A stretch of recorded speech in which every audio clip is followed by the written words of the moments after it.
স্কুটিৰ খবৰ কি হ'ল? ইয়াৰ আগৰবাৰটো অৰ্থাৎ 2025 বৰ্ষত যিসকল ছাত্ৰ ছাত্ৰী 80% পাইছে বা 80%তকৈ বেছি নম্বৰ পাইছে তাক দিয়া হৈছিল স্কুটি। এইবাৰ কি কৰিব? যিহেতু আজি শপত গ্ৰহণ কৰিলে, তো স্কুটিৰ খবৰ কিবা আপডেট আছে নেকি? তোমালোক বেছি দেৰি নকৰি ভিডিঅ'টো আৰম্ভ কৰিছোঁ, তোমালোকে ভিডিঅ'টো শেষলৈকে চাবা। প্ৰথম কথাত মই তোমালোকক এটা কথাই কওঁ, আগতো কৈছিলোঁ যে স্কুটিক লৈ এতিয়া কোনো ধৰণৰ খবৰ অহা নাই।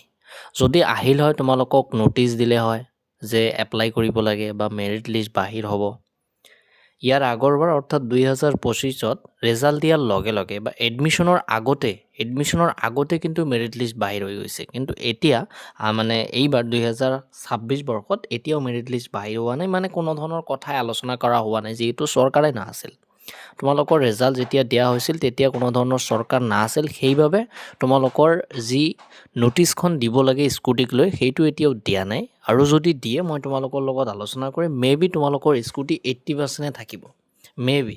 তাৰ কাৰণ কি 2025ত যিহেতু এইটো সিদ্ধান্ত লোৱা হৈছিল, 2026তো সেইটো সিদ্ধান্তই লোৱা হ'ব। ইভেন কি স্কুটি নিদিবও পাৰে, কোনো ধৰণৰ আপডেট নাই।